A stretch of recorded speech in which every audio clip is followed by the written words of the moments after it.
So we're back for our second discussion, somewhat different than we originally planned with Alyssa and Sturgis. And what we've decided to do is have three discussions with the same three people over a period of time to help show how a discussion can progress and how our discussion progresses as time passes, as we have insight in between the discussion, rather than limit what we're doing solely to the discussion. And part of that is to help people who are listening and interested in this start to see that a lot of what they may end up getting, they will get once the discussion is done, as they contemplate thoughts that might have seemed hard to understand, digest, or accept in their life and during their day after the discussion. Since most of the time we're going to spend during the week is not going to be listening to this discussion, but simply doing what we do during the week. So that interactive component is very critical to beginning to implement and beginning to utilize and beginning to consider and contemplate the concepts and the conversation that we're having. So that's how we've decided to do it. We're going to do first, second, and third Sunday every week, and or someday in those weeks, and then upload them as we do that. And they'll be uploaded as long as, they're available and people are listening. We are also as long as there is internet. As long as there's internet, yeah. So we're also going to add a weekly mental obsession discussion Zoom link that we have an ongoing discussion that's live. And if anyone is interested in participating, that it's 9:00 Pacific Standard Time in Los Angeles on Sunday mornings. It generally goes 2 to 2.5 hours. It's gone as long as 4 hours. Time seems to be somewhat irrelevant when the meaningful nature of the discussion becomes actively engaged in the people that are participating. So, but you're welcome to come, and we will do that at some point when we have an email address that you can send us your information, and we'll get you an invitation to it and add you to that list. So, Sturgis and Alyssa, welcome back from never having been gone. Thank you. I'm so happy to be here. Thanks. Yeah, it's good to be back as if I left. Right. So any thoughts since the last conversation that came out of the conversation that people would have listened to? Might be an interesting place to start. Yeah, for me, I mean, I think just the question or topic that resonated with me that has I don't want to use the word haunted because it's much more positive than that. But I remember Alyssa, you talking about forgiveness as a deep root of your work, and I thought that just as a through line, perhaps, but picking up at sort of towards the end as a topic that emerged, during the concluding moments of our chat, that might be a nice place to begin. And that's just a pitch, but it's something that has sort of stayed with me. I think maybe because, well, I'm not sure yet, actually. Because I know it's something that I'm always trying to practice better, both for myself and for everyone around me. And I'm sure, as you'll educate me on, it's probably the root of a lot of the thing that we all want more of, which is love. And forgiveness and love are synonymous in my world and in my work. I think that, where I left off in our conversation, why forgiveness seemed to be a topic I wanted to talk to you about is because when we discuss the mental obsession and about how our thoughts are always going, like I'm always having thoughts. How do I go from thoughts that are harmful, that make me sick, to thoughts of love? And that alchemy, the how, is my interpretation of forgiveness. That's what forgiveness means. And my understanding of forgiveness comes from several sources. One is A Course in Miracles, which is a spiritual text. It's not religious, but it's a spiritual text of psychotherapy that changes your thinking from doing these exercises from fear to love over the course of 365 days. And the way it does this is by giving you a single thought that you repeat over the course of a day. And that single thought, like today, for example, my thought is, today I learned to give as I receive. Well, what does that mean? If I'm forgiving forgiveness, which is I forgive the thought of, I can't stand you, right? Like if I'm in a negative obsession about you, Sturgis, something that you did to me, I can't believe that, Sturgis. What was he doing? What a schmuck. How could I ever? Right? The act of forgiveness is the ability, the consciousness I have to say, wait. And even that, being the observer of my thoughts, understanding that I have thoughts, I am not my thought, gives me choice in that moment to pause and stop and ask myself a different question. Ask myself the question of trying to understand where you're coming from, as an example. Like that ability to have consciousness and choice, because I understand that forgiveness is an option. It's an option that I have a negative dialogue about you that's making me sick. When I'm thinking about you in a negative way, I'm like drinking, it's similar to drinking poison. I'm drinking negative thoughts, which are making me sick, expecting something to happen to you. So all forgiveness is about self-love, because the way that I get back to loving thoughts is by forgiving myself for having these thoughts and forgiving you for being who you are. And obviously it's complicated because so much of our thoughts are in reaction to our experience.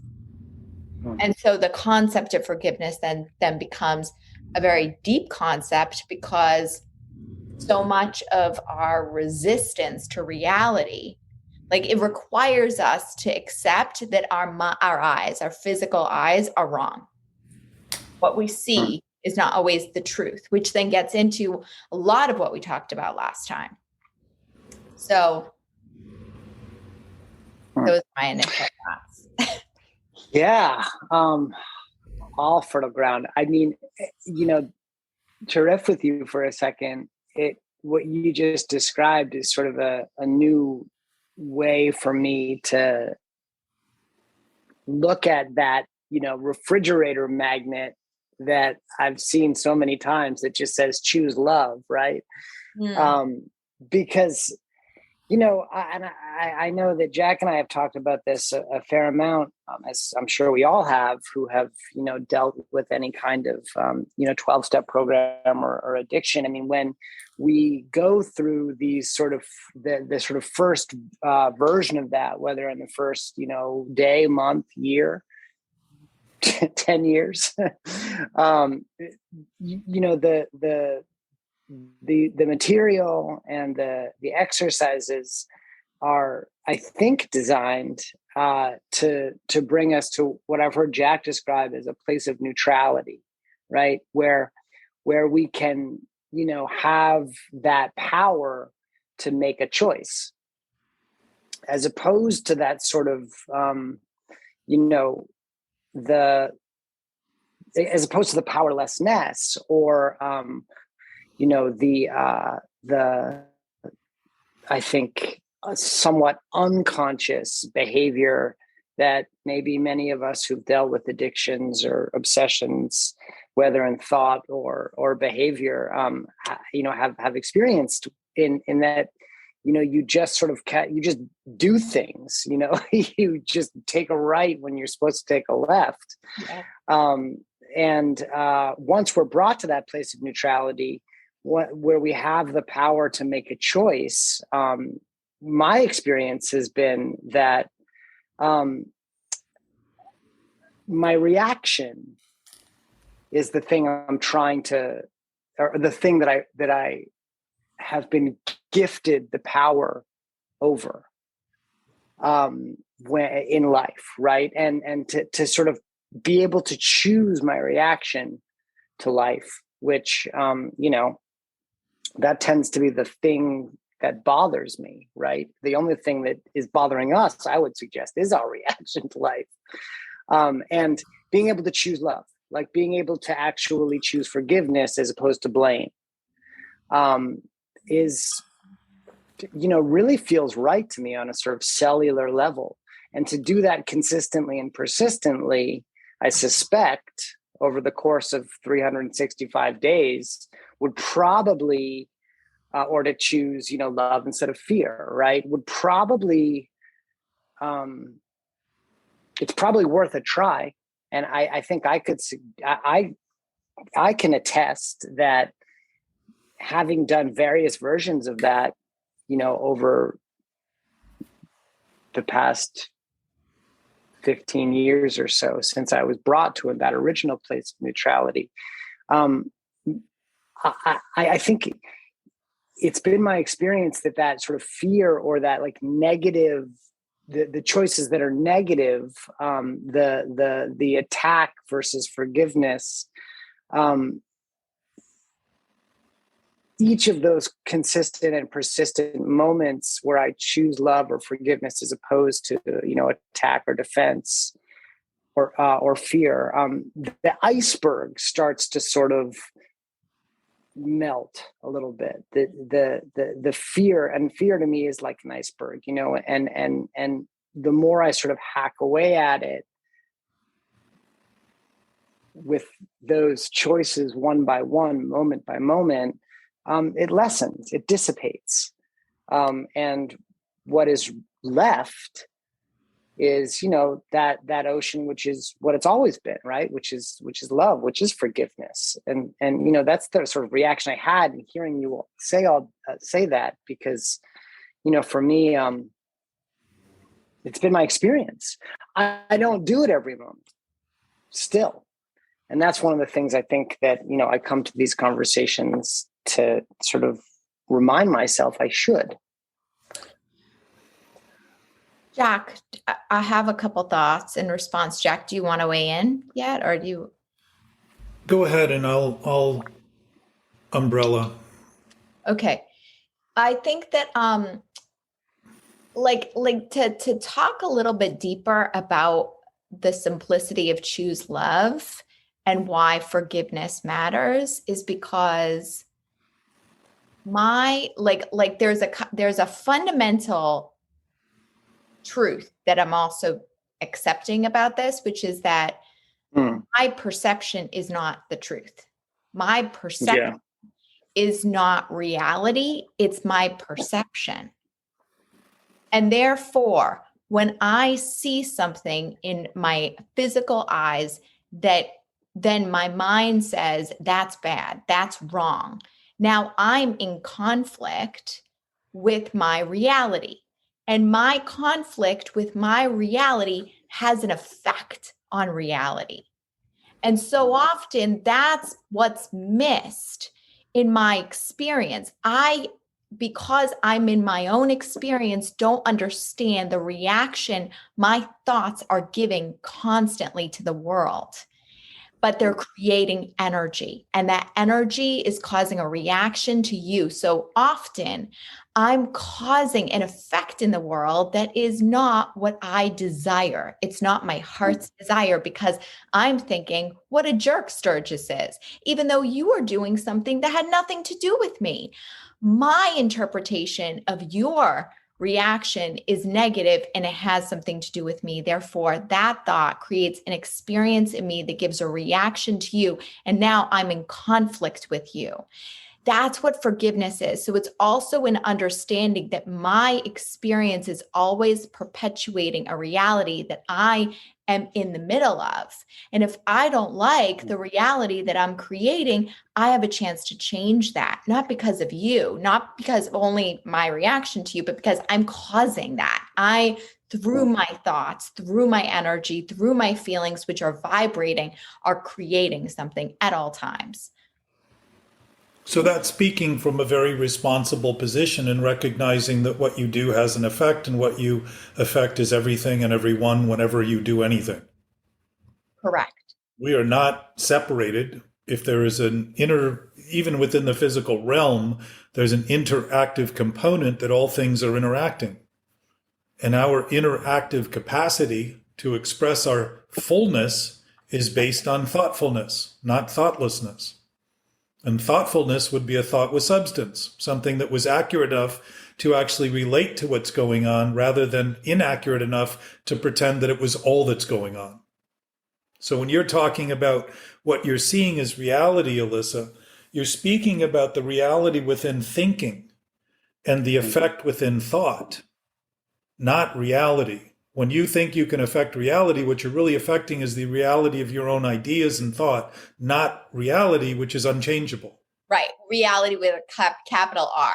Yeah, and Right? let's just say it's a capital like God and I, and the I is mistaken in humans because the I is typically ego. Right. Which is why we capitalize it to say that we're on par with God, and that ego is on par with God in reality and truth, which would be a false statement if ego is a false representation or image of self. Yeah. Right. So that's one thing. Second thing is, my suspicion is we don't choose love. Love chose us. But even within the context of saying love chose us, it suggests it could not choose us. So there is no choice in love. If it's all that there is, it's just all that there is. And you begin to actually recognize that in an absolute, omnipotent, omniscient, unlimited, infinite realm, there are no edges, there is no distance, there is no time, there is nothing of the component that we would use to distinguish and to divide and to think we could conquer by the right combination of that division and contrast and distinction, which is typically what humans do. How do I get this right in my thinking? And then when it's right, I'll be right, which means thinking is the source of right, rather than right is the source of right. And an absolute nature is the source of being and knowing. If we are spiritual in nature, and I don't think spirit thinks of itself as spiritual. So I don't think spirit says, I am really spiritual, which is how we refer to a lot of people. We say, oh, they're really spiritual because they're wearing some outfit that suggests that, or they do things that suggest that. If we're spiritual and it's infinite, it's just our nature. It isn't spiritual, it's our nature. And there are no miracles in that infinite world. There are only miracles to depraved, degenerated forms of thinking that all of a sudden think disease isn't the nature of existence, and all of a sudden healing becomes a miracle rather than the natural source of abundance and life that's actually given to our life forms, that our life forms are a product of rather than the maker of and the creator of. So the alignment in thinking is not so much trying not to have thoughts that we're having, but starting to see that the thoughts, the reactions, as you mentioned, Sturgis, the reactions we're having it's like a stock price. It's the sum total of all the things that go into the value of that stock at any given moment. It's what everybody's thinking about in relation to that stock at any given moment. It may not be right. It may not be perfectly accurate, but it's a sum total of all the motivation everywhere that's interested in what that company's doing. And my reactions are the sum total of all the thoughts I'm having, whether I think I'm having them or not, whether I believe in them or not, or whether I believe I'm believing in them or not. They're the sum total of my thoughts. So if I'm reactive, I would suggest I'm defending. A reaction is a defense. And what I am defending against is being found out for being fearful about the thought I'm generating, which I'm afraid of because I know it's vulnerable and it's weak because it has no other basis than what I've given it. And that would be self-centered thinking. It's a thought thinking of itself and thinking that the exclusivity of the fact that it can serve itself in its own thinking is enough to call it real and true. That's a pretty flimsy nature for reality and truth, versus recognizing that responsiveness, as you just expressed in your acceptance of your causing those things to happen, Alyssa, is what responsibility is. And responsibility, if there's anything absolute, would be the absolute nature of our existence, not something we can take or give. So if we're thinking about them as things we already are, we stop thinking about how to get there and start wondering why we're not admitting we are there. It's a very different approach because there's nowhere to Well, get because we're already there. And now the question is, if I'm there and it's here, what am I doing in thought that gives me the impression I'm not? And now I start to see that the impressions I get and the thoughts that I have are really contingent on the thinking I'm doing because I'm so reliant on the affective feeling as a guy. I'm trying to feel good all the time rather than recognize when I feel bad, that bad is representing a thought that's bad. Yeah. And that's where we ended off on yeah, your thoughts last time, Sturgis. yeah. And I love that because, that's a practical example of my reaction now is that, even if I've sort of been consistently or persistently trying to choose to choose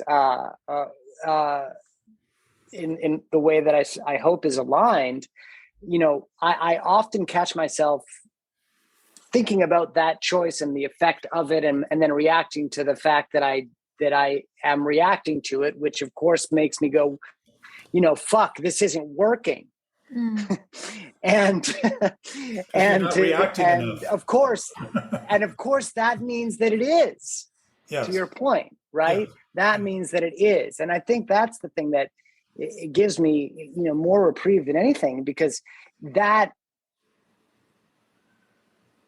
awareness, acknowledgement for me means that I am, thawing out enough to realize and accept and take responsibility that all the things that, I, in fairness, I mean, the things I used to drink over or behave badly over and continue to think over, Yeah.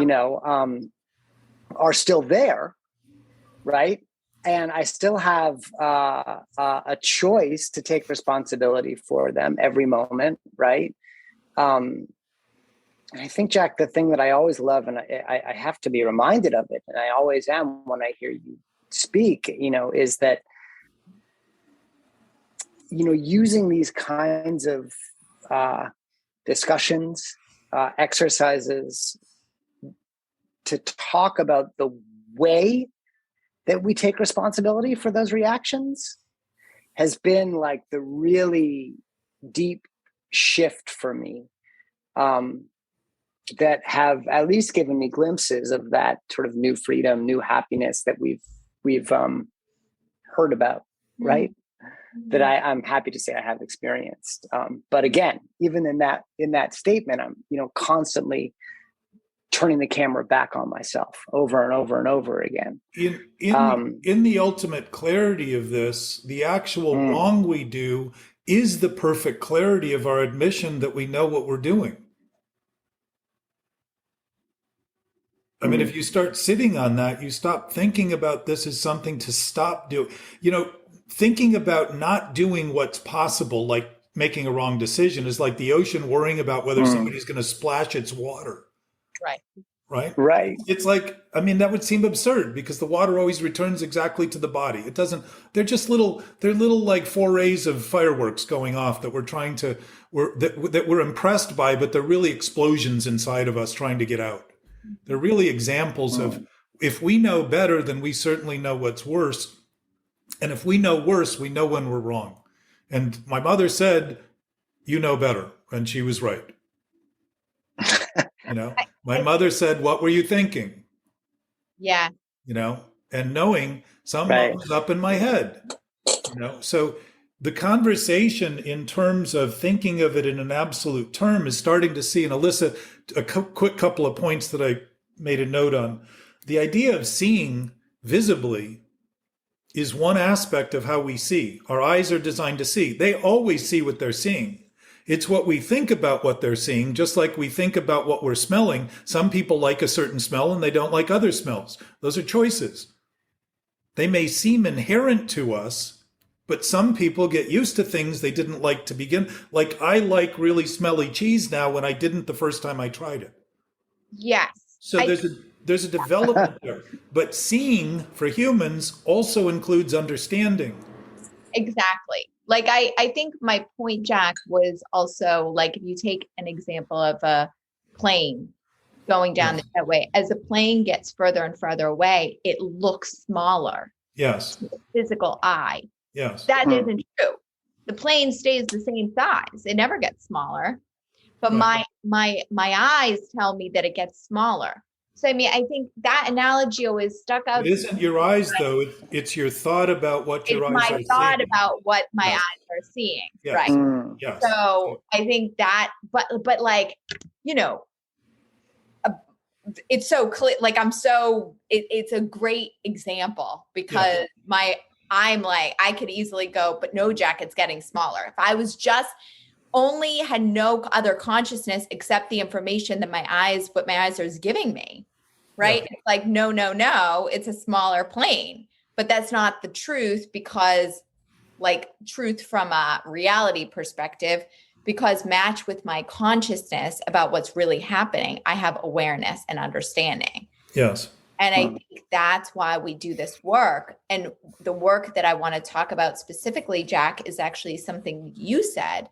And you said it a couple of times today about withholding our thoughts. My ability to understand the thoughts I'm seeing comes from speaking my thoughts out loud. If I withhold, then I'm limited by my own reality, sum total of all the thoughts my mind's making up from not just me, but even like my lineage, like where I came from. A lot of the thoughts that I have are not even thoughts I invented, but they're a reaction to what I saw as a child and my family. So, and culturally speaking. So like the more ability I have to speak out loud what those are, the more freedom I have, because now my thoughts can be reflected against the truth as from outside of my lens, outside of my context. Well, the difference too is, Alyssa, is you begin to let them just be. And here's where forgiveness really is. There is no forgiveness in love because love has never been unforgiving. It's never caused a harm. There is nothing in the absolute that would be reflected in the things humans think they need to do to be perfect because there is no imperfection in it. So within the context of our thinking, we're always thinking less than what is, if we're not thinking in absolute terms. And it doesn't mean we can't have lesser thoughts, but when we're having them and admit they're lesser thoughts, they don't, the question is, do we have thoughts or do thoughts have us? And addictive thoughts seem to have us because we seem to be in opposition to what they're doing. We create that opinion and that impression by making believe that we can do with it what we're not doing with it. That's an internal conflict that's me saying I'm going to create it and then pretend I didn't do it and wonder why the effect of it is something I don't want to accept as my doing. And that's a conflict that just is impossible to get over. This is Wile E. Coyote and the Roadrunner and, the chasing your tail or being in midair with the feet running, thinking while he's looking up, he thinks he's still above ground and he's going to get over the hole. And as soon as he looks down, boom, he drops. Starts to face what's going on. So in that paradigm, would you say that addiction is a choice, Jack? Yes. Yes. If we weren't free, then addiction would be natural and we wouldn't suffer from it. It would be the high point of our existence not to be able to do anything other than what we're doing. You defined it very well last week. And I think you said that it's doing something, knowing the consequence and thinking you have no other choice. Yeah. Doing this you can't stop despite the negative consequences. Something you can't stop, yes. And it's starting with the thought you think you can't stop. And if choice is choice, it means it can always not be chosen or it isn't choice. Think about the whole concept of having no other choice. It would not be a choice if you had another choice. It would be an instinct. Think of what instinct does. Instinct does not require thinking. It's a knowing expression of what to do. Boom. Fight, flight, freeze, flee. What is it? Fight, flight, freeze. There's 4 now. Oh yeah. Right. Fight, flight, freeze. I forget what the fourth is.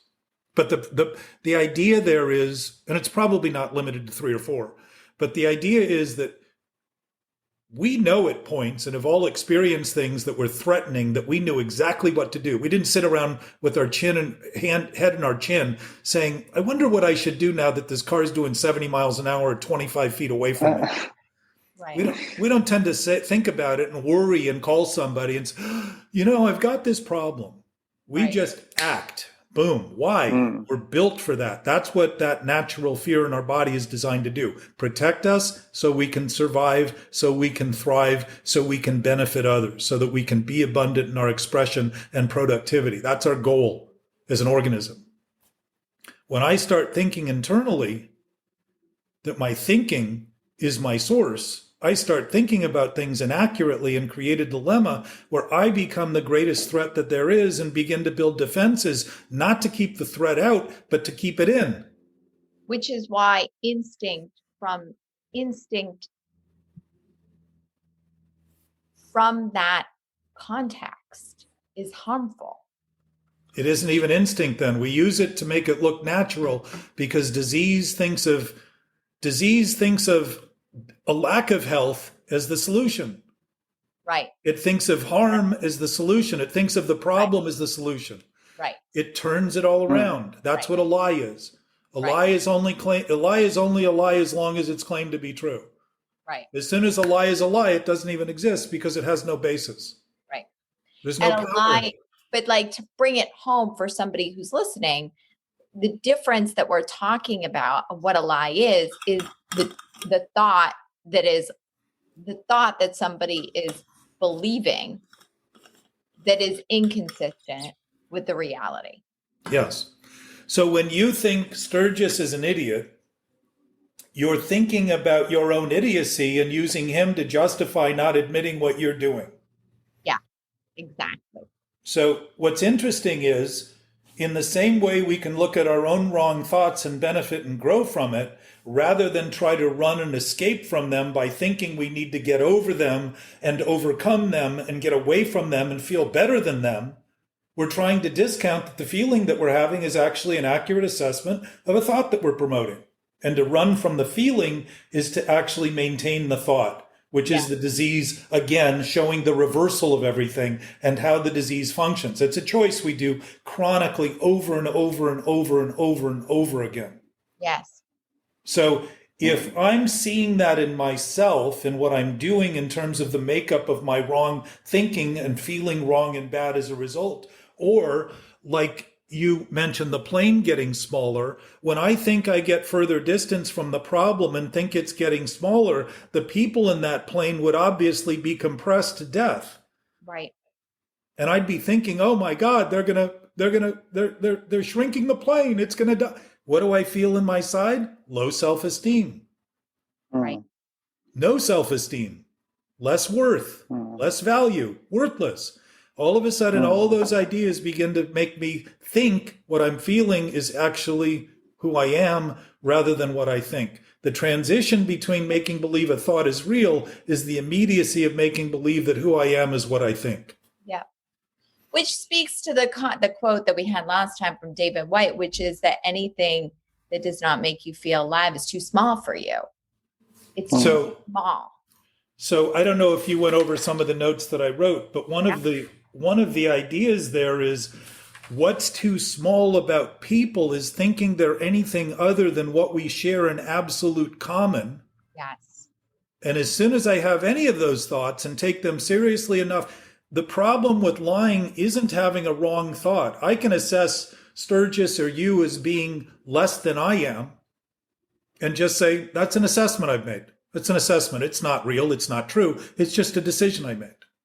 And I can live with that without imposing it on you as though now I need to go about the world in a way that proves that that thought is real, because I know the inner conflict is completely untenable and I can't stand to be alive until I continue to prove it. And what do? Only see in you through my eyes that are seeing you exactly the same way you are right now, with a layer of understanding as my lens, only in ways that support the contention of my lie. Which is why we feel guilty when we lie, because We're guilty. feeling is a result of We're the guilty. thought. We're guilty. Exactly.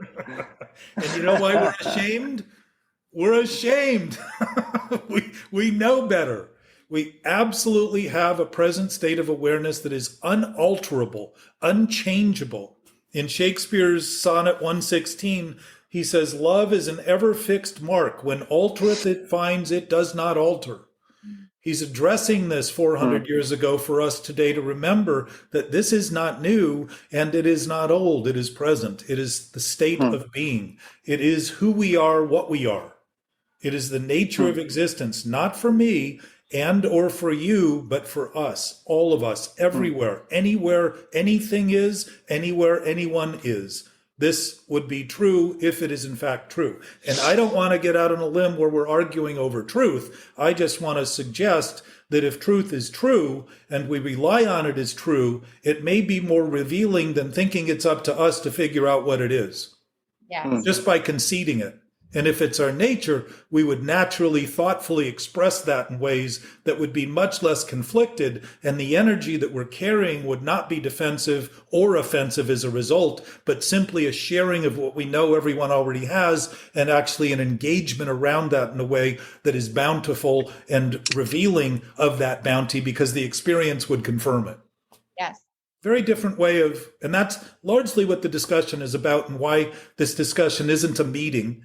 It's literally an engagement of beings beginning to look at what do we do as humans that has allowed humanity to be at war 92% of written modern history, and not say, what's wrong with us, me, now, here?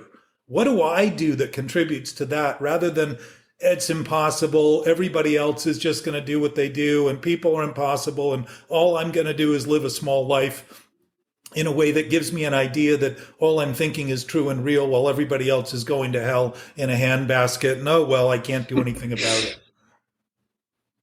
It's not true. To drive that point home and also quote A Course in Miracles, the main premise from A Course in Miracles, like when you open the book, it says nothing real can be threatened. Nothing unreal exists. Therein lies the peace of God. Right, which is, to Jack's point, exactly what he's talking about. So and we are talking about. So here's the interesting thing about recognizing what's wrong with us, is that it doesn't exist except within the context of thought, and our bodies as a shock absorber absorb the toxic shock of the thinking to give it a sense of reality, when in fact all we're doing is feeling pain that's telling us something is wrong accurately. It's delusion. It's an imposed state of making believe that the mirage in the desert will finally get me to water and shade, when I will exhaust everything I have left that could have been reserved and possibly lasted till evening, when a caravan of camels might have found me and helped. That image of getting there is I will expend everything I have to get there, and there's nothing there. The promise of addiction is a broken promise. It's never what we hope for. It's never what we believe in. It's never what we have faith in. It's always the failure of all those faiths and beliefs that come true, because the accuracy of the end result is actually revealing that the bankruptcy started at the beginning with the thought. Yeah. Bankruptcy is an empty, there's nothing left. There's no assets. That would be a thought with no substance, an empty thought. I can't fill an empty thought by being intoxicated with consuming other substances. Never going to work. Never going to work. It's never going to come from people, places, and things, because it's my own doing that's creating the emptiness I'm trying to fill. And rather than stopping the sense that's creating the empty, or the thought that's creating the emptiness, I think I'm going to fix the feeling, when in fact all I'm doing is treating the symptom and not the actual source of the disease, or the dis-ease, which is the discomfort. The beginning of the Course in Miracles also says, if you're listening to this, you should be disturbed. Because what would be disturbing is everything I've been thinking to be true and real, and start to see that truth and reality do not require my defense or my offense. Right. Because they simply are, and I am as we are, a gift of it, and a present of the presence. rather than something to achieve, to get, to find, to seek, to attain.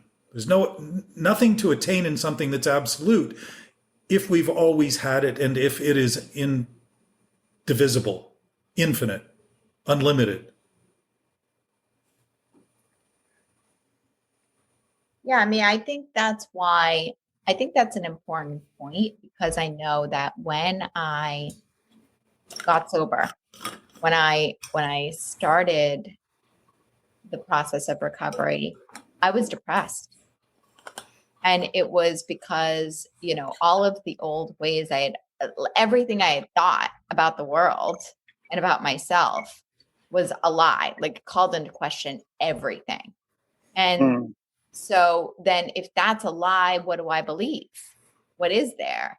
And that loss of who I was, how I thought, to become something new, that moment of like, I have no idea what else this is, that is,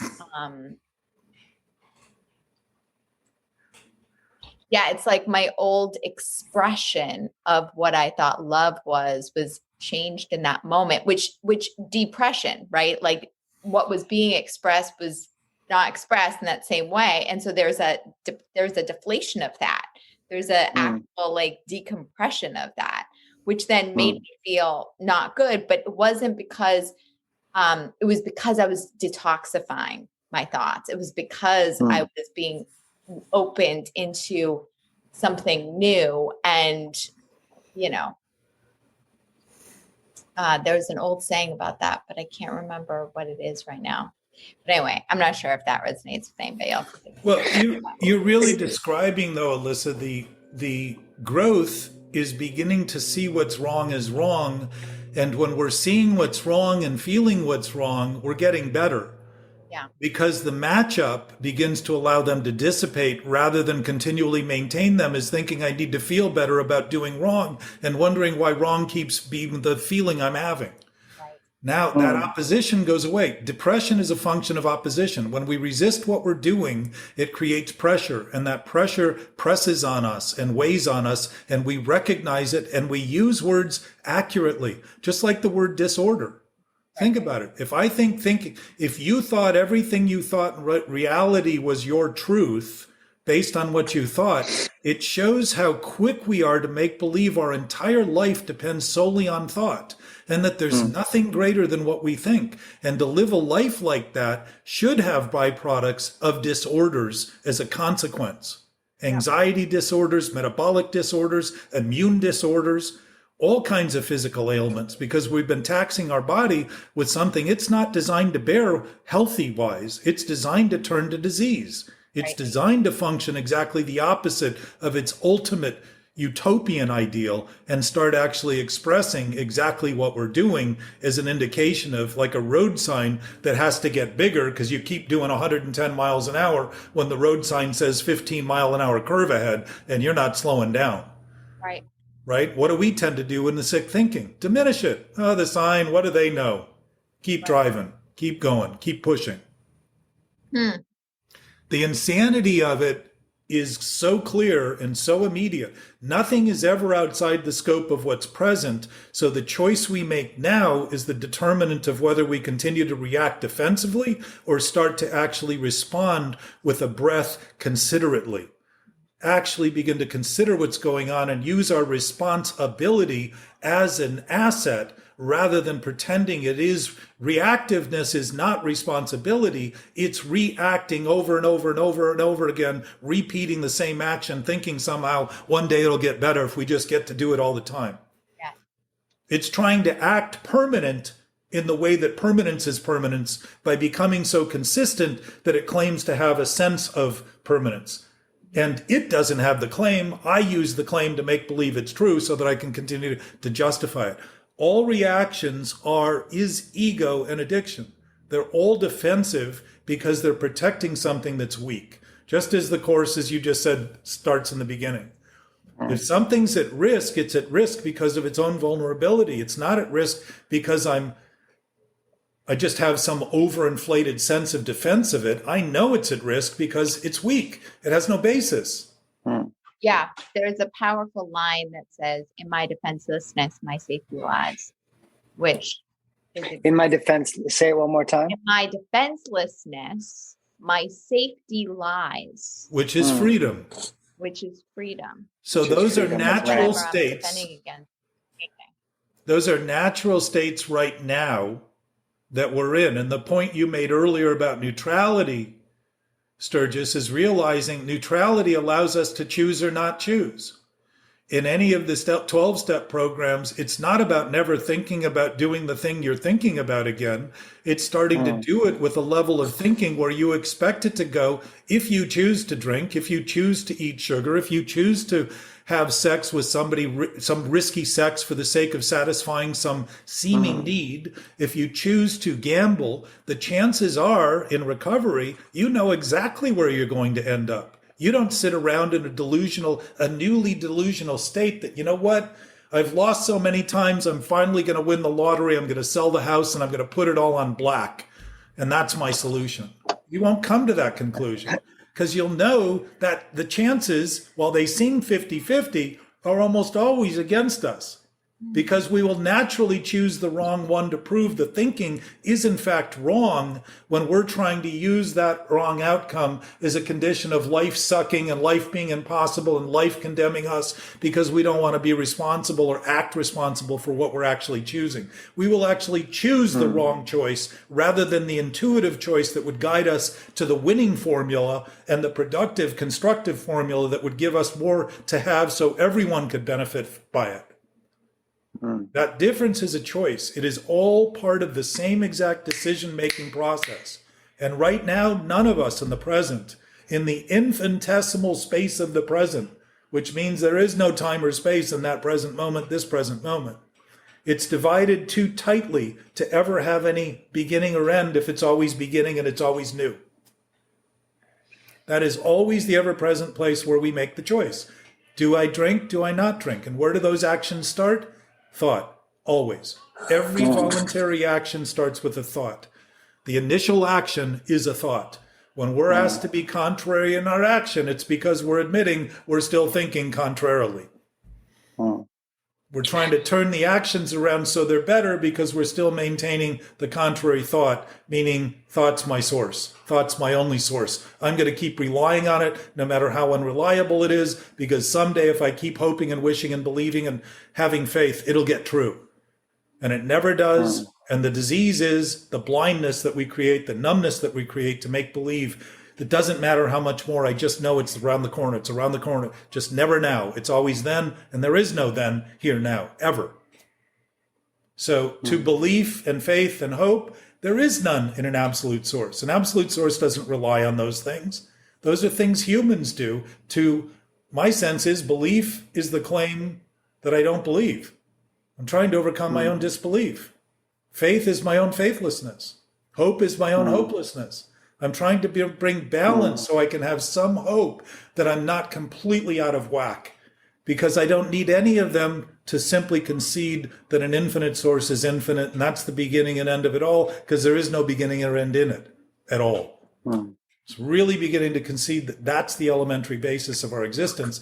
And now the question is, why do I keep thinking otherwise? Which is really where the addiction comes in, because of all the clever ruses and the cunning nature of my ideas that if I don't think I'm thinking it, I'm not thinking it. So I can start hiding things in the area where I don't think I'm thinking, and all of a sudden wonder why things start happening that I think shouldn't be happening, and why I start feeling and reacting in explosive ways to people when they say something just a little off color, and I start just completely coming apart at the seams. And wonder, where's that coming from? Well, that's coming from the place I don't think I'm doing what I'm doing. And it's another level of this same process of becoming aware that we are aware of what we're doing. We're just doing it in a ways claiming to be unaware of it so that we can claim to be blind to it. Again, claim it's happening to us. And, oh, well, it just seems to happen. Life's impossible. Life is the source of all possibility. It can't be impossible. So here's something on that. Interestingly enough, that fourth pillar of the fight or flight, right, is fawn. I finally remembered it. It's fawn. Thank you. And that's something I can really relate to, right? Fight, what is so it's fight, flight, freeze, or fawn. And I guess to your point, Jack, that's sort of a newer one, right? But and correct me if I'm not defining this pillar correctly, but it's like if you were, that fawn is like if you were sort of an abused child, or you had narcissistic parents, or you're surrounded by abusive and narcissistic people. The only hope of survival would be kind of agreement and helpfulness to maintain, a sense of calm and peace, right? And because right. And so you recognize that no matter how badly you're being treated, you should be more concerned with making these abusive and narcissistic people around you happy than take care of yourself. And, I think there's something really instructive to me in that I think one of the cunning and elusive ways that I can continue to trick myself is by being super chill. Right? Numbing. By meditating my way, into this sort of, in some senses, false sense of calm and peace, right? That is actually somewhat manufactured, even though, of course, recovery is a return to the profound calm and peace that we are gifted with originally. And I think that there's something to that, though, that's, at least for me, it'd be worth hearing a reaction to, Alyssa, in the way that maybe A Course in Miracles or your work would treat something like that, because it could be argued that trick of the mind in making that choice to maintain peace or calm, as opposed to actually expressing yourself in a way that wasn't diminishing your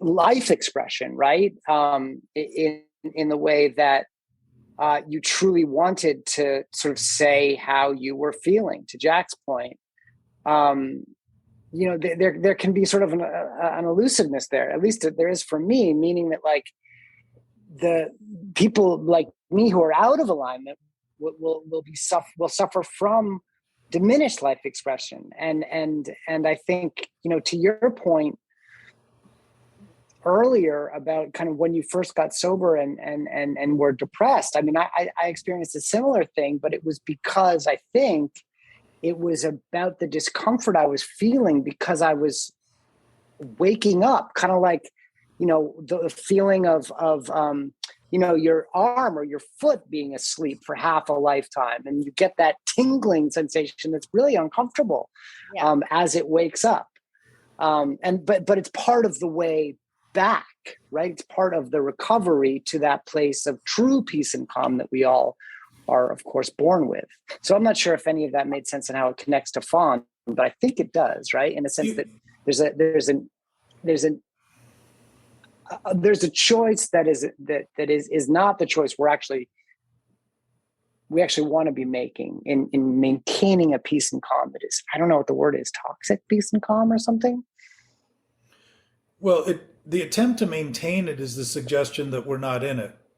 Right. It again it's a maintenance program. It gets back into the loop. In our weekly discussion, we spent months on the whole concept of the teeter-totter. And the idea that we're constantly trying to bring back, people are trying to be centered and they're trying to bring balance to their life.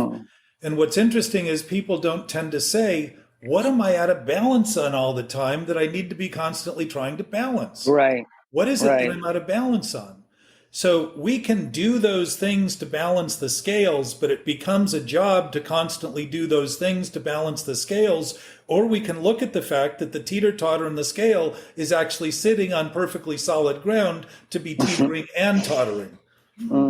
Yeah. And begin to see that is our nature. And what we think about it is just something we do. And we have the capacity to think we're not thinking about what we're thinking, or to think the wrong thing and then think it's the right thing. And when we do those things, we create these consequences that are very much emblematic and historic in terms of human expression, because they're what we use to justify killing other people for the sake of what they're threatening are thoughts. That's all that are ever being threatened in war.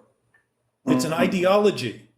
And ideologies tend not to be very ideal, but they certainly seem ideal to the people promoting them for the limited protective interest, while they're creating a problem that continues to be perpetuated with the other people they're imposing their ideology on, which has kept that cycle just going. It's the same cycle we each experience internally when we make believe thinking is our sole source, and that thinking's going to get me out of it, rather than see thinking often gets me into it when I'm when I'm not letting it follow the leader and just simply be a function of what I have to do. Like I have a car. If I buy a Ferrari and think I can jump into it and drive a Formula One race right away, there's a good chance I'm not going to make it to the end of that race.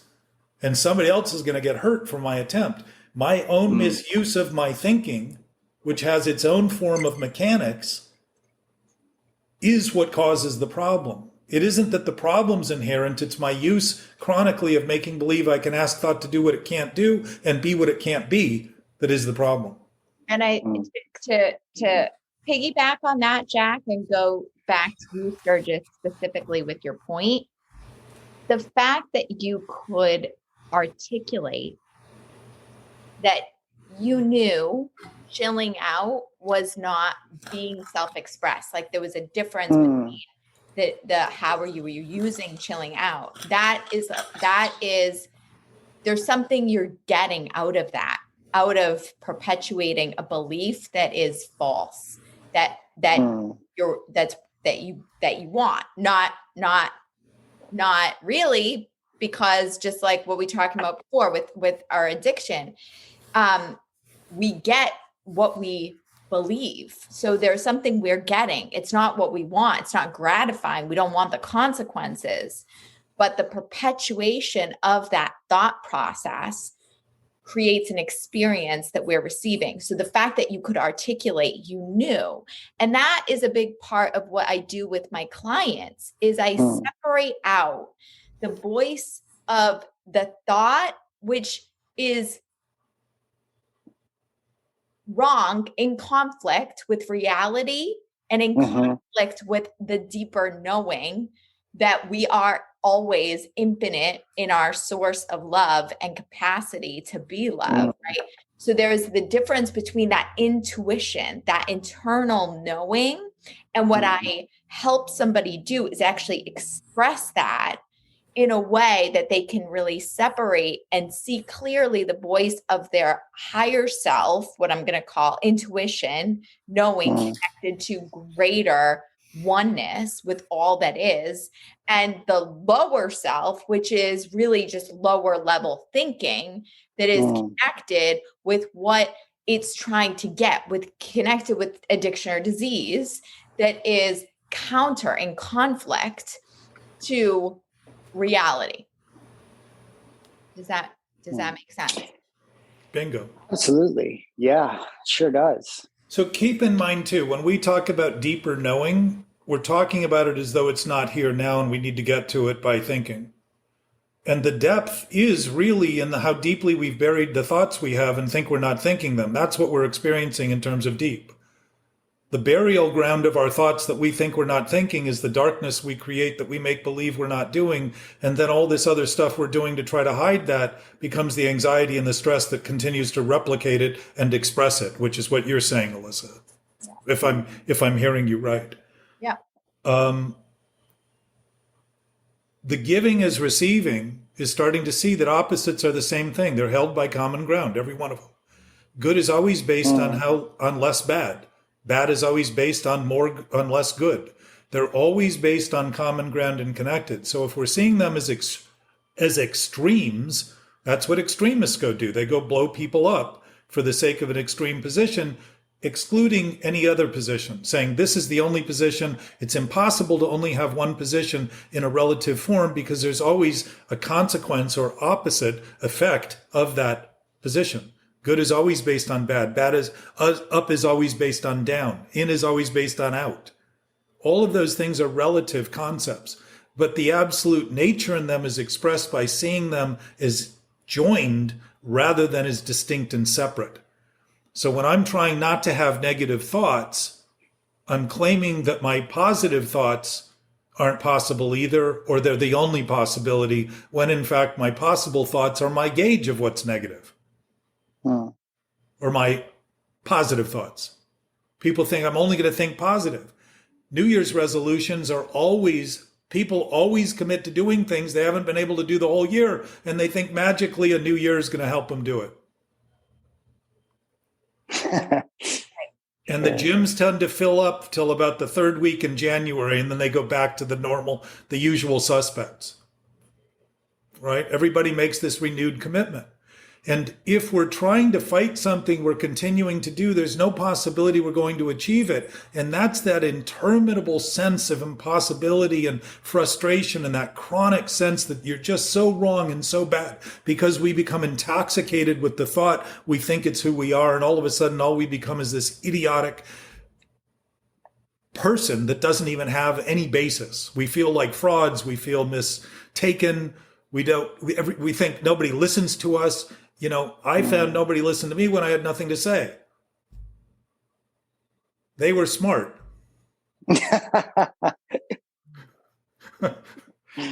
So becoming active in the conversation, and my sense is this is what you're saying, Alyssa, is to become active. You know, what you're really describing in terms of actually just addressing things is honesty. And honesty is accuracy. How close am I to talking about what I'm doing? And when I can begin to talk and open my mouth in ways that reflect what I'm doing, all of a sudden the weight of what I think I'm doing when I'm keeping it to myself begins to dissipate in the warmth of my air, the hot air that begins to let those words that I say just dissipate into the void of oxygen that I'm talking to.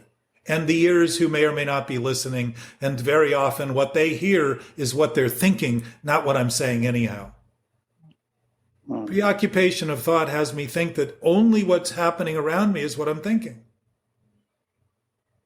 And when I start seeing that I've been worried about what other people think, I don't worry about what other people think now, because I know for sure two things. They're just thinking about what they're thinking, and that generally what I'm talking to is not them, but they're thinking when it's obsessive. I don't talk, most conversations are such that I can talk, and then the next comment is just a follow-up to the previous comment of the person who didn't quite finish what they said, or seem to constantly augment that story that they're telling about what they think is true and real, because if they tell the story enough, someday it will be true and real if more people believe it. And that tends to be what our friends are based on. People who don't poke at that story. And so we don't feel they trigger us. And toxic people tend to be the ones that trigger us. And all that's being triggered are our toxic thoughts. And we're blaming and faulting them as being the culprit rather than saying thank you.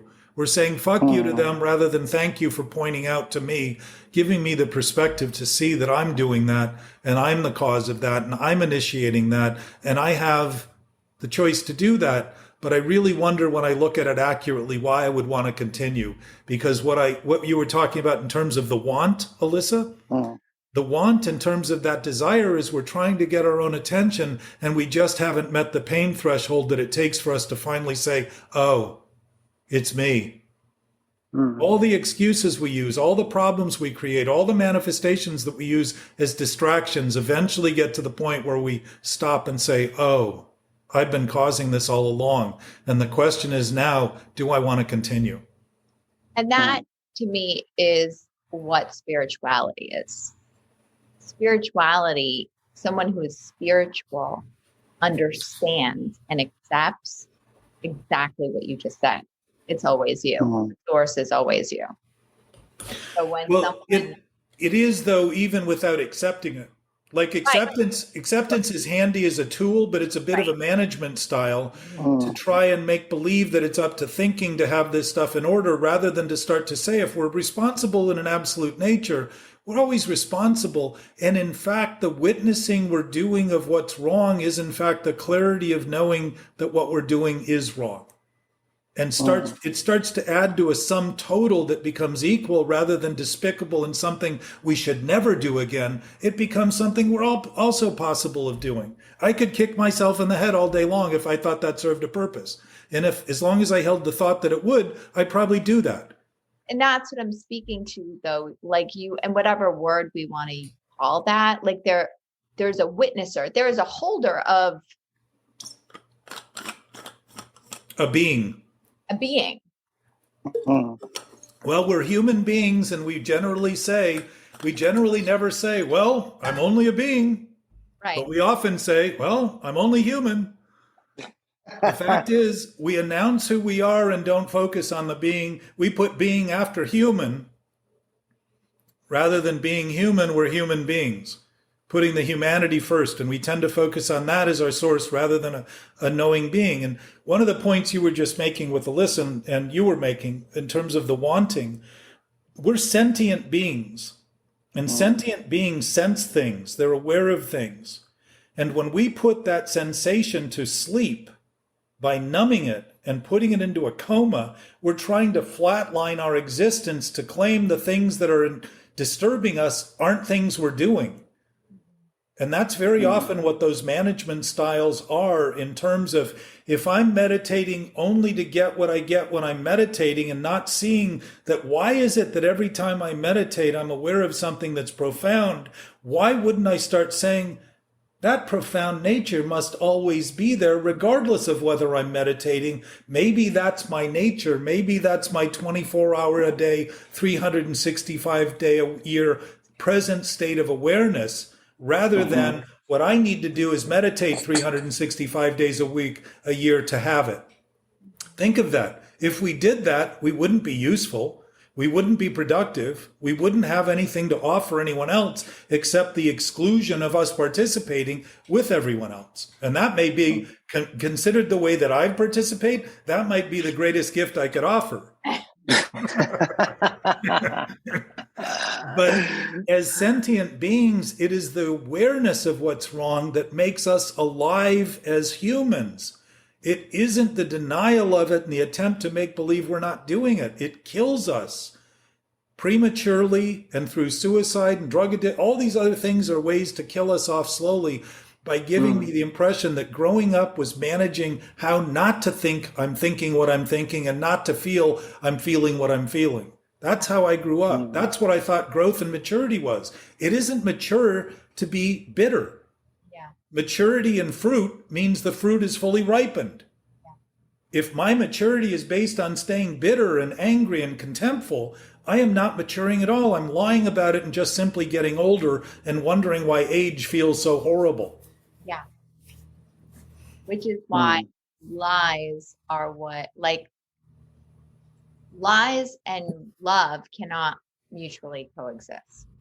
Well, but lies can't interfere with love's existence because they're delusional and don't exist. Exactly. And that's the essence of starting to concede that this delusionary fairy tale we create in our mind that we call our truth and our reality is nothing more than a self-centered, self-serving function of circular thoughts thinking about themselves, not realizing that everything else begins at the edges of those thoughts. It doesn't end at those thoughts. It's really beginning to, that's the neutrality, is saying, I can have all the self, I can take on any characteristics I want. I can act at any play I want. Shakespeare said the whole world's a stage. We're all actors. I can act any way I want. I can take on those characteristics. I'm not condemned by any of them if I'm choosing them. I always have the freedom not to choose them. So to make believe that they're who I am begins to excuse what I do as defective, to justify it. There's nothing I can do about it. And that's another lie. That's ego. So ego doesn't exist except to our thoughts. If we are capable of being free from compulsions and impulsive and reactive behaviors, simply by beginning to admit what we're doing accurately, all of a sudden the whole idea of ego begins to dissipate. And if there is some power roaming the universe that's destructive and hateful and spiteful, and we can be free of it in our thoughts, it has no power over us at all. But can we think it does? Yep. We certainly can. So the conversation is beginning to see that speaking in terms that are accurate and honest is beginning to speak to people as they are rather than as we think we are. And in doing that, there's a binding agent that isn't binding because of what we're doing. It's simply acknowledging who we already are in terms of a unified field of knowingness and a unified presence of love and a unified awareness of knowledge. It's our normal absolute state. The miracle is that we think miracles are miracles. Because we've been depressed so long and degraded so long, we've taken for granted that that's our standard state of being and our state of mind, when in fact it's a very depraved, degenerated, disconnected state of awareness. It's a state of thought awareness rather than a state of being. So beings know, humans think. Yes, that's beautiful. That's readable. Yeah, that's great. Now, we are all welcome to do this in any way we choose, and it doesn't matter how we do it, it all leads back to the same place that we never left. And that's starting to see and think in an infinite and absolute terms. The ability for freedom to begin to be recognized and experienced is you can admit that it's always there and still do things that cause the impression it's not. But beginning to see what we feel is absolutely a consequence of what we're thinking. Feelings are, in fact, what the body uses to gauge what we're doing. If I'm approaching fire, it's not feeling that tells me to stop. It's my acquired awareness that fire is going to burn me. When I told my granddaughter not to put her hands on the stove when it was burning, it took putting her hands on the stove for her to understand what I was saying. Yet, if she had approached that fire on her own, she'd have known as she approached it slowly that it got hot and would have basically pulled her hand away in advance, knowing that that wasn't good for her. So we have an innate knowing of what's right and wrong, just like babies cry for what they need well before they start thinking. They know they know how to utilize their body to get what they need, and they have great confidence that these people they don't even understand who are around them are going to provide it without thinking about it at all. Yeah. So our consequences in feeling, especially when we're thinking obsessively, and one way to identify obsessive thoughts is to recognize that there's an internal conflict and there's an irritability that goes along with it, where all of a sudden everything becomes irritating because we're so steeped in defensiveness that we're raw on the outside while trying to be numb on the inside. So it's almost like it creates its own natural balance to show how whole it is, just like the giving and receiving message of today's message that you mentioned. There is no giving if there is no receiving. And there is no receiving if there is no giving. There is no listening if there is no speaking. There's nothing to listen to if nobody speaks. So listeners, like any who may be listening, are critical to this conversation. And their participation is actually their interaction, what they're thinking, how they're responding, how they're reacting, what they're thinking is true and not true, what's preposterous, what's absolutely ridiculous.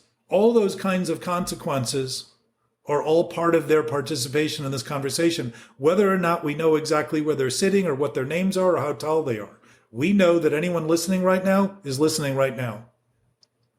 I have a practical question that I want to put out to the group. Just, if somebody is listening and they're thinking, well,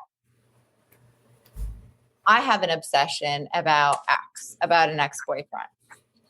and I can't stop. What do I do? Practically speaking, and I have a thought about this, but I want to hear what you guys think first. Practically speaking, what would you say to that? Great. Yeah, absolutely. Congratulations. Congratulations, you're obsessed. No, if they've identified it accurately, if they've identified it accurately, they've at least begun to look at it accurately rather than say, I miss him, I love him, I need him, everything they're not having being a component of their discussion rather than saying, I'm completely obsessed with this guy. Right. That's That would be accurate. Honesty. That would be accurate. Yeah. That's the honesty. Yeah. Yeah. So we either have thoughts or we think thoughts have us. Right. And when I don't let the thinking be the thinking I'm doing when I'm doing it, I feel like I'm condemned to it, and I start to see everyone else as contemptible because I'm denying what I'm doing as the cause. It turns everything around.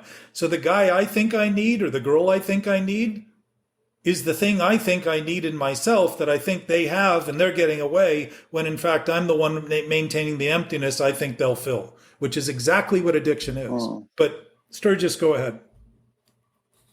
Well, I love that you said congratulations, because that's exactly right. Like, that's the first step. And I think this is a hugely, I think this kind of obsession, it shows up this way, for so many people who have maybe even dealt with, other kinds of compulsions or behaviors, right? Like, and I would say it's a really good example of the reason this process, these conversations aren't about suppressing or controlling those things, those behaviors or thought patterns that may or may not be in alignment with, to your point, your higher self, right? It's actually about just saying it out loud and expressing it, and then acknowledging that nature abhors a vacuum, right? Like what I'm moved by when I hear that is what I hear, which is that it's so, or I should say what I relate to, which is that it's so, that I'm so terrified of the emptiness that will come when I let go of these things that I have, that have filled, that hole, like obsession over a person or ice cream, right? And having these conversations about the beautiful and incredibly full energy that can replace drama and chaos and obsession and ice cream and my obsession with not being able to have just one spoonful of it, is like just having that conversation fills that space with light and sort of sucks the darkness that I'm experiencing around the obsession with that person out of it. It melts the iceberg, because again, that obsession for me is connected to fear. And the fear is really just like, what will happen when I let go of it? What will replace that? What the fear is saying is what you should do in thinking about letting go is not let go, so you don't have to face the fear you're creating. Yeah. Now that seems a little lopsided, when in fact you're asking to let go and then you're using fear as a justification not to, when obsession is fear. This is what self-centered fear is. We know better than to think it has any basis, so we're afraid to be exposed. Literally, we're just simply afraid to be embarrassed. To say, have I been at the center of this the whole time? Is that possible? That everyone I have bemoaned and everyone I have hated and all the things I have done that are wrong in the name of right have been completely useless? That's a pretty sad reckoning to come to. And yet, it's a huge relief to begin to see that the fear, while you face it, can be frightening because you're actually looking at it accurately. It dissipates as quickly as it was created, and it doesn't take much time to eliminate it all compared to the amount of time we think we need to maintain it to never get it to be what it eventually claims to want to be or think it is. Right. Because the fear in and of itself is a lie. The truth Yes. is that you are what you're looking to get from somebody else is already something that you have. Yeah. So when you can see that clearly, Ding. remember it's something you already have. Just remember that our memory is in the pain we're suffering and the ailments we're suffering and the fear we're experiencing. That is our admission. It is an absolutely clear picture of us admitting we know what's wrong. It is not a clear picture of why we continue doing it, except that the fear that compels us to continue has us continue and eggs us on. We react to a reaction, to a reaction, to a reaction, thinking it's the only thing we can do because we've become so accustomed to it, it seems like the only thing there is, rather than taking a deep breath. And what are we asked, even in sobriety? Pause, restrain of pen and tongue. Pause, take a breath. The second after the action I would have normally taken will be a response that would not be that same reaction.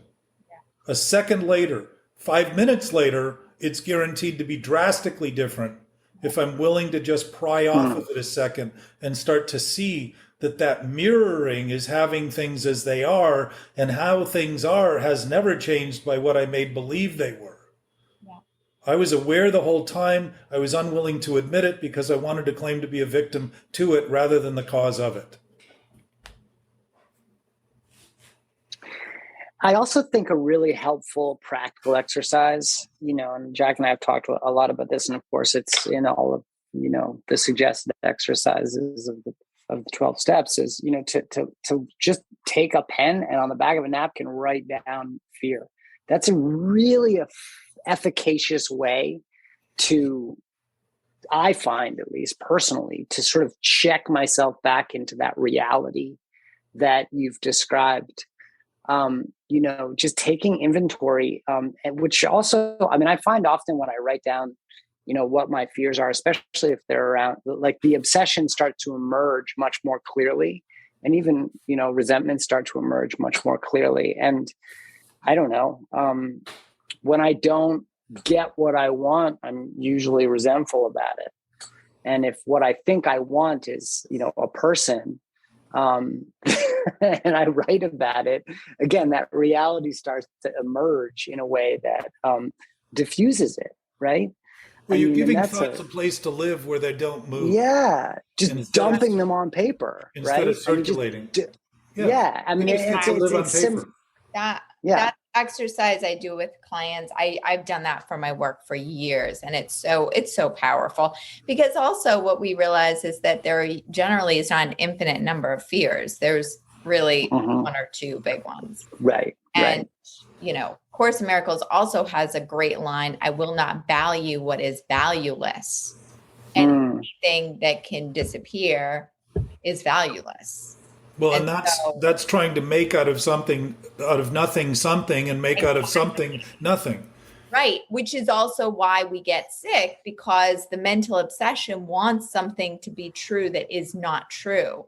So when you write out the fears, you get to really see what the being is looking for, is craving or desiring. Keep in mind, too, that fear is an accurate assessment that we know to be afraid of what we're doing.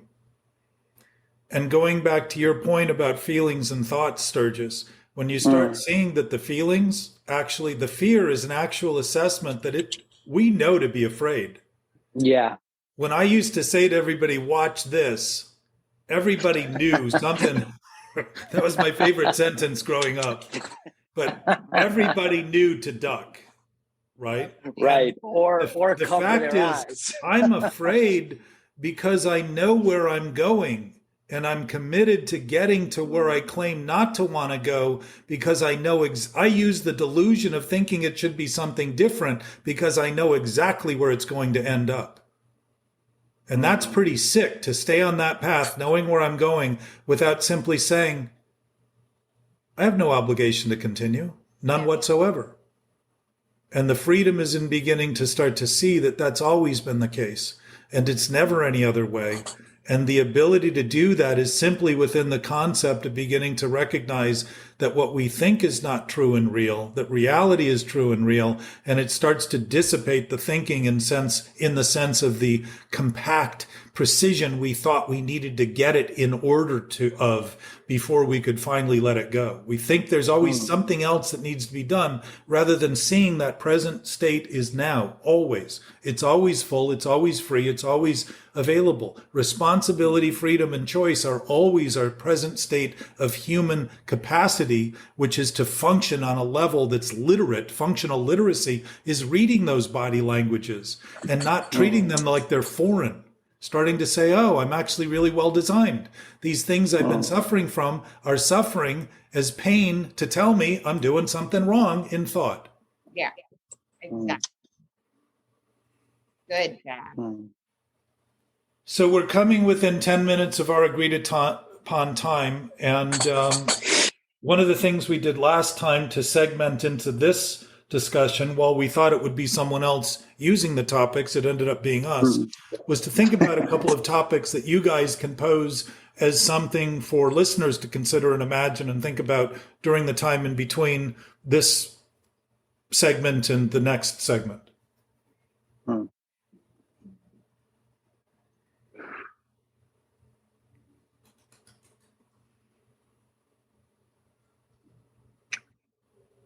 I think one question for me is more of an expanding question, because if what we're talking about is true, that we are infinite in our ability to love and be loved, and that is the true nature of the being, then what does that open? What does that enable in your life? Like everything. Right. And then, but like that, right. So true, right. It does. It's like, okay, that means everything is possible. But then like in the here and now, I'm still going to my job, working my day job, getting my, $1,000 a week, whatever that is. Right. Like, how do I access that in my day-to-day reality? And I think that's something that I would love to like discuss more on a more like just practical level in our conversation. I love that. Let me pose a quick contrary thought. It's somewhat amazing that we've been able, within the context of obsessive thinking, to maintain those $1,000 a week jobs at all. Right. While being internally conflicted and undermined by something that causes anxiety disorders and all the other things. Somehow we've seemed to rise above it enough to still continue to function enough to be self-supporting. In most conditions, it's not true for all. Some have fallen below that level, as I did at one point, where I wasn't taking care of myself and I was really below that threshold. But the point is that if we can do that while we're doing it, that obsessive thinking, imagine what starts happening as we begin to divest ourselves of that in terms of the abundant capacity to express the fullness of those things. It wouldn't be so much a question, but a recognition in all that we're doing better than we've ever done and well beyond what we thought we could do, because we're starting to operate on the basis of something we know to do rather than something we're constantly conflicted over thinking we should do. Very different outcome. Sturgis, go ahead. Well, I agree with all of that. I mean, and I also think it's a great next step, and it's often one that I'm asked by people who I try to explain what we're doing here to. There's all like, and it's a fair question, right? I mean, it's faith without works is dead, right? Or what does Herb Kagan say, Jack? Remind me a version of that. In what? What's Herb Kagan's version of faith that works is dead? He says it more eloquently, but I can't remember what he says exactly. Willingness with. Right. Without practice? Willingness without action is fantasy. Yes. Willingness without action is fantasy. So what is the action, right? I like that. I like that. I like that better too, because in other words, what is the action we can take, right? I mean, for me, I mean, the most efficacious thing I've found is that writing of the fears in a very specific way, right? Like a process of writing down sentence by sentence your fears and resentments, and then taking the next step of like calling someone up or going on a Zoom and saying them out loud. That's what that's where sort of, for me, God shows up because they evaporate. Yeah. I continue to return when I continue to do that, right? And that sort of practice for me has allowed me to,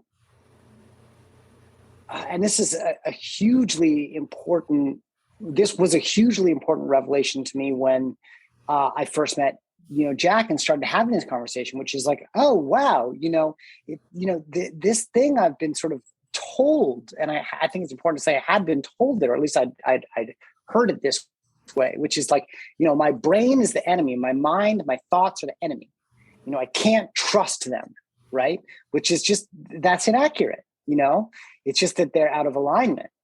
And if we practice being in alignment, which is of course like practicing the mantra that if the absolute is absolute, then it's absolute, then we can actually become friends with our minds, and on top of that, I've found that the more I become friends with my mind, the more my spacesuit feels in tune and in harmony with the universe. And my thinking becomes less negative. Yes. Which allows me to access and give more love. Keep in mind, negative is just an opinion, because positive thoughts are based on negatives, just like neutrons are based on protons. It's just part of the substructure. It's the subatomic structure of the universe. So when we're doing one thing, we're doing the other thing. And to start seeing that is to start to bring some balance to it. Yeah. And to acknowledge that we already are in perfect balance. But yes, I think that, what are some practical applications that can, help us connect to our true nature on a more daily, hourly, moment by moment basis, I think is excellent. Part of it right now, Sturgis, is to remember that when we say things like, what does it take to reconnect? We think we're disconnected. Exactly. And our language and discussion has faltered to the point where we take for granted. People will say, well, that's just semantics. And I say, when you say you're disconnected, it is not semantics. That is an actual claim. You're proving it. You're disconnected. But you can't. Yeah. But if what you are is, if you can't be disconnected, then to think you're disconnected starts to show how thinking is disconnected that you're thinking. That's what you're experiencing. That's what you're feeling. We have thought thinking is all there is for so long. We think when we're disconnected in thought, we are disconnected in the universe and completely alone. And what could be more frightening than that? But that's a big leap to take, to overlook what we're doing immediately in thought and claim the whole universe has conspired to exclude us from it. Right. Think of how absurd that is when you consider it from our point of open discussion. To your point about discussion, and I'm making these points for listeners so that you can contemplate both ends of these thoughts, because we'll work on this more next time or talk about it. When I'm thinking to myself what I'm thinking and I'm ashamed and don't want to talk about it, it's because what I'm thinking is shameful. And I know it. Why do I want to keep it to myself? Because if I bring it out in public, somebody's going to say, you're fucking out of your mind. And now I say, yes, thank you. I appreciate that. That's great information to get, rather than be offended. The defense isn't there the way it used to be, where I had to look like, no, I'm the sane one. You're the wrong one. Here's what's interesting about right and wrong and positive and negative thoughts. When wrong is held as wrong, it's right. When right is right, it's right. When right is thought to be wrong, it's wrong. When wrong is thought to be right, it's wrong. Okay? What is that in math? Plus times a plus is a positive. Negative times a negative is a positive. Negative times a positive is a negative. When we oppose things and don't let them be what they are, we create those conditions that we think are negative, and we stop wanting to feel negative while we continue to do the thing that's causing the negative feeling. So that's the issue that we're talking about. What am I doing in thought that's caused? If thought is the cause, what is the effect? Feeling is the effect. And that was one of your ideas.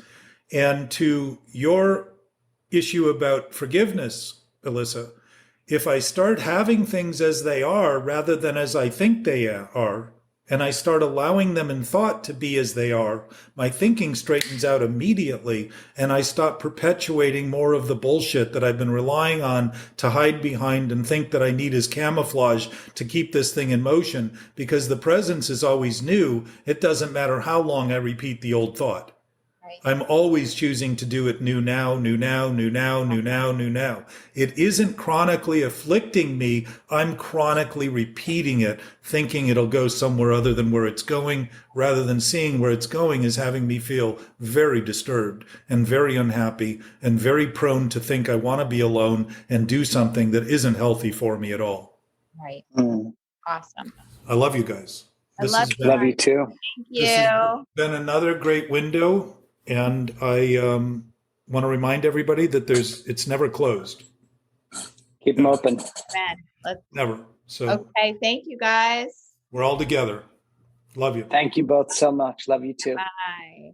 Bye-bye.